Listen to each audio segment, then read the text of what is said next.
All right, guys. So last episode, we were talking about what our plans are, and we kind of gave you a brief understanding of what we're planning to do.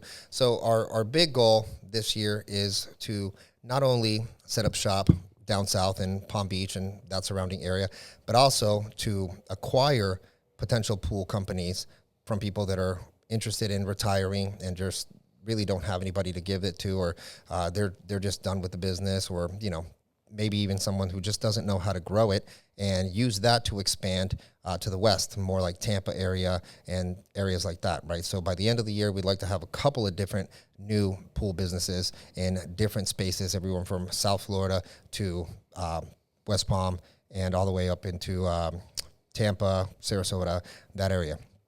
And so we're going to do that two different ways. One, we're going to go start. The other one, we're going to go acquire. And because of doing that, we have to have different types of teams, and it's a whole process, right? Like right now, Phil and I are driving ads into South Florida, and we basically set it up with the CRM. So we kind of get a lot of leads, and we are working with a distributor there that's kind of letting us use their showroom while ours is getting kind of set up. And that has to be like a very precise timing. And so we're driving ads particularly to that. We're also doing a lot of stuff on social media on that side, while on the other side, we're looking and working with brokers and different people to see what we can acquire as well. And the reason is, not everybody wants to scale at this level, but these are the things that we believe that will get us to where we want to be. We think we can probably be at $100 million in the next, I think, under 5 years, because we're on track to do 30. So if you kind of keep going with that pace, I think 4 or 5 years is kind of what I'm thinking that we can do. And it's an arbitrary number. We just really think that it's a number that can be hit, right? It's a cool number. It's a dope number. It is. Yeah, I think we can hit it. And not a lot of people want to do this, but if you're not interested in growing that big, or you're doing $1 million, $2 million, you want to grow more, there's a lot of stuff that we're doing that you guys can start implementing, right? The truth about it is, though, you're going to have to start making some hires that might be uncomfortable to you, and they might be something that you're not used to doing, right? Social media, you've got to start really focusing on that. A video guy, also an editing team. You really got to work with a CRM, and most people don't have one. That's why we built one for us and now for you guys, because there's not really things out there in the market that help support this kind of industry. Well said. You're gonna. So, Phil, why don't you tell us a little bit about the plans that we're going and implementing on, and well, that's kind of weird. Where do I take it with here? I'm trying to figure out where to take it. Where are we going with it? Yeah, throw me some bones here. So Phil, boom. Yeah.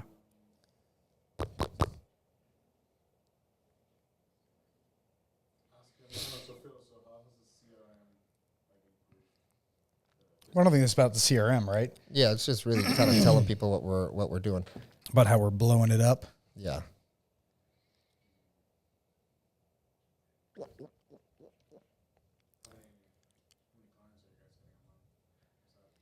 It's not really. No, I think it's Okay, I got it. So Phil, you were just recently at a Jandy event, and you talked to a lot of people that have had these businesses for 20, 25 years. What did you pick up? Because, you talk to people and they're 25 years in, they're doing $2-3 million. And then you come in and you're like, hey, we're on track to do 30. And, his background is not this background. My background is not this background. So people are like, how the hell are you guys able to do things like this? And what did you say to them? And what was kind of like the consensus and feeling of people where they want to be in and what they want for growth?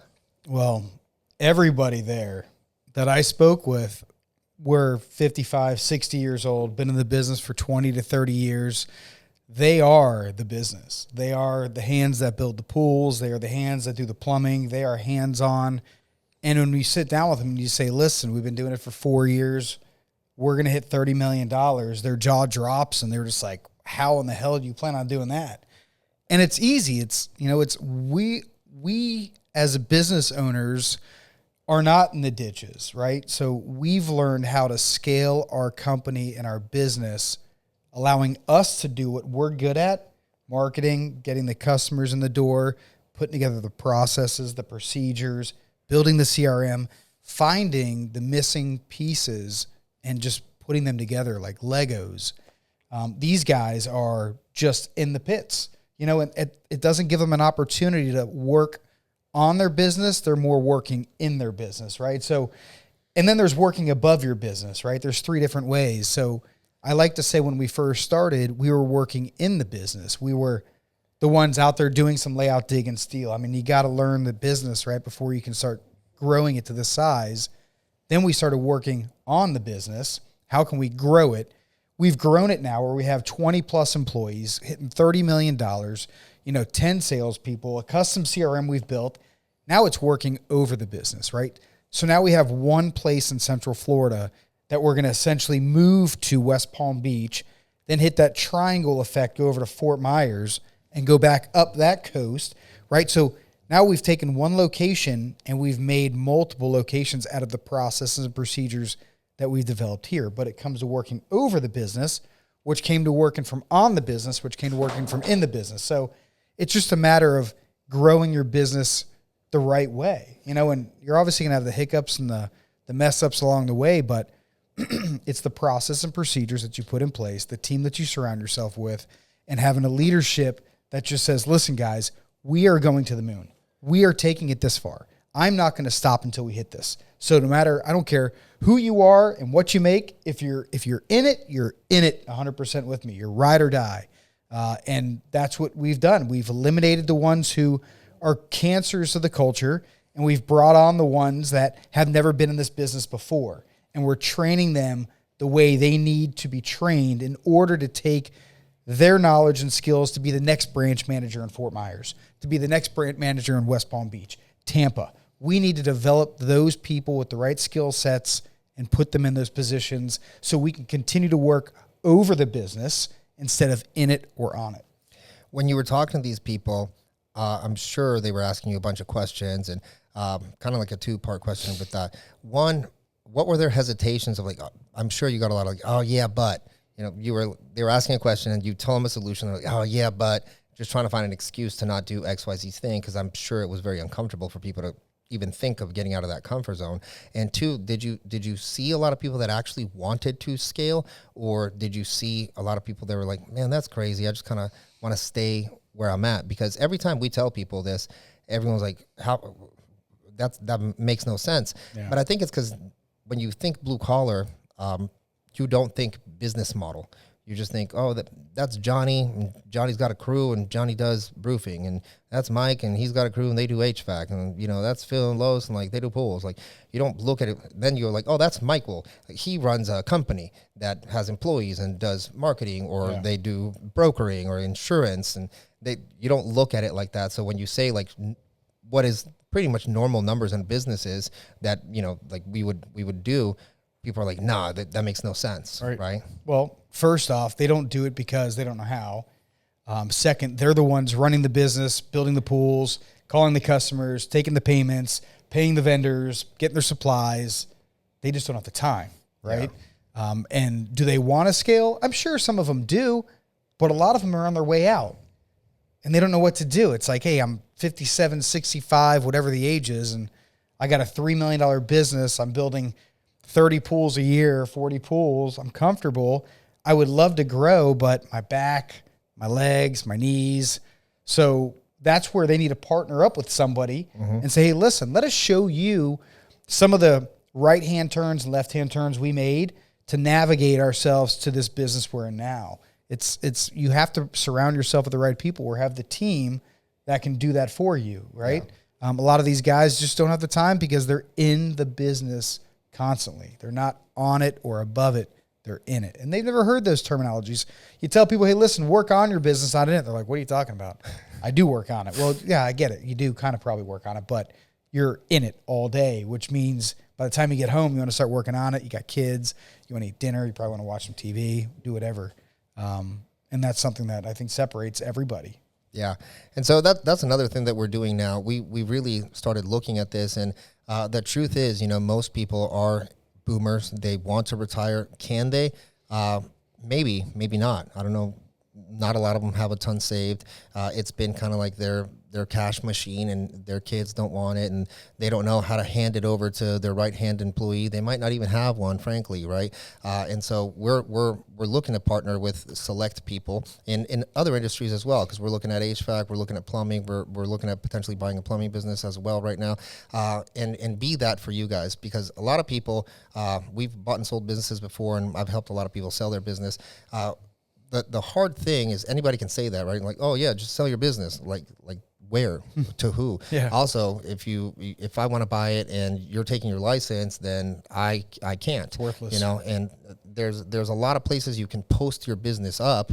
It's the same thing as like putting up a billboard. Who's going to call? Like, is it the right person? Is it the right time? Like, how is this going to work? And so they don't know that, right? They talk to a broker who's really just a real estate agent that has a broker's license, and they slap it in somewhere, and now these guys are just waiting months and months and months, and their stuff is not working. They can't sell the business. They're really exhausted, and they have nowhere to go. So we're coming in and implementing our systems and really kind of treating this almost like you would a franchise. And that's how you guys should really think about it too, right?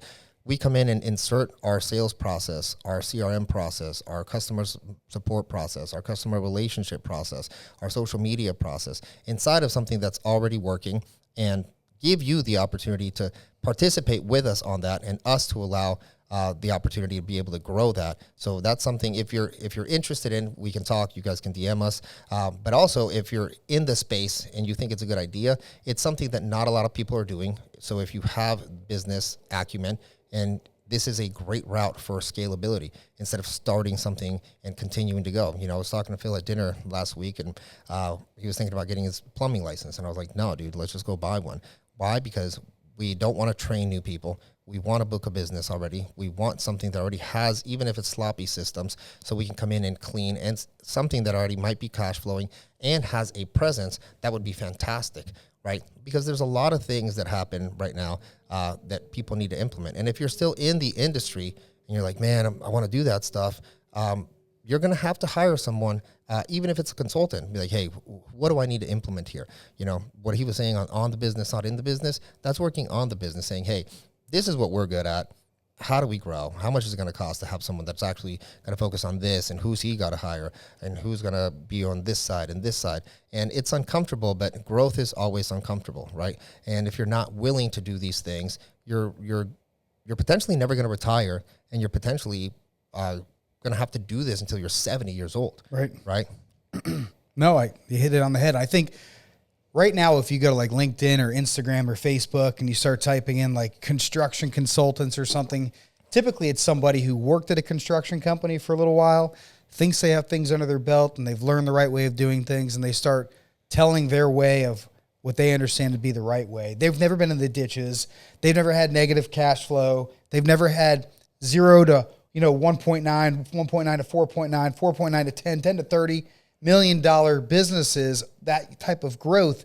They're just kind of reading what textbooks say.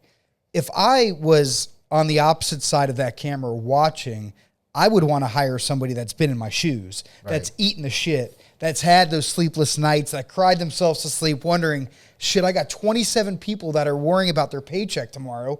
I'm paying their health insurance and everything else, their 401k. I'm the provider here, right? Yeah. I want to hire that person. I want to say, hey, listen, you've been in the same seat as me. And another thing is, I'll never stop what I'm doing now. I'll help consult and I'll help grow, but I won't stop because I'm doing that. So I'm not, and same with you, I would never say, okay, I'm done with this, now I'm doing this. I'm going to say, I'm going to continue doing this because I'm going to continue to experience issues and hurdles as we continue to grow, as will you working with us. And now you can experience what we did, but we're going to teach you how to get out of that a little faster. Yeah, that's a great point. There's a lot of stuff on the internet, right? Like everybody is good at everything and you can see it, and like there's flashiness everywhere. And if you're looking for a consultant for help, I always like to base our content and everything we do. Like, we're actually still doing this. We're not Yeah. coaching like, in 2015 I did this thing, made a lot of money. Here's a screenshot from 2015. You don't know what's going on today. You don't know what's going on in the market. You don't know what's going on in the economy. You don't know what's going on with the teams. You don't know how things have changed. You don't know how patterns have moved. You don't know what construction costs are by the day on these things, because you're out. You're just going to tell me something. It's like going to college and reading a book from 5 years ago. That's right. That's not going to help you in the real world today. So look for someone who's doing it like actively, right? At least worst case scenario, like I'm actively consulting companies with equity, and I'm implementing and like managing day to day. If you're not talking with people that are like in the grind with you, then you're just getting advice from someone who has an idea of something that happened in the past. And while they may have good insights and things like that, there's a huge difference between working with people that are doing it, and not only doing it like, oh yeah, I have one too. Like doing it at scale. Yeah. You know, our goal is to do 9 figures, right? And a lot of people don't think that that's possible. No one thought that 30 million in multiple locations and things like that were possible, right? Like we're experimenting. We were gonna build a franchise model, and then we set out and found consultants, and we figured out that that's not the best model for our growth and what we want, because someone in Atlanta can completely like tarnish the name, and it can crush us, right? And there's a lot of things that go into the franchising thing that we found out by like really digging into it. Instead, we're doing owner operated models, which is what he explained, right? We're teaching people the process, cherry picking the best people and working with them as managers, then percentage, then owners in their own business that we cultivated from the beginning all the way to the end, right? We also hired people, and we realized that on the sales side, every construction guy is just kind of like fly by night, like they're not focused. Why? They don't have sales training. And so instead of training them on sales, right, we went and got rid of most people that come from that and hired people that have sales training from banks, bar managers. They know people, they know processes, they know points of contact, they know like POS systems. So they have a little tech, they understand, and they're good with people, and they're good with follow-up and rapport, right? So you have to really understand that you don't know what you don't know, but you have to go to people that know what you're asking, because they're doing that right now. Yeah, being in the trenches. You have to be in there. That's it, guys. So if you guys are interested in having a conversation with us and potentially partnering or seeing what that might look like, or just working with our CRM and our other service side, leave us a DM or click the link below. Go find us also on Instagram at Los Hustle. And the real Phil Lell. How do you spell Lell? Lelle. Just so you know. All right, guys, subscribe, and we'll see you guys later. See you. Bye.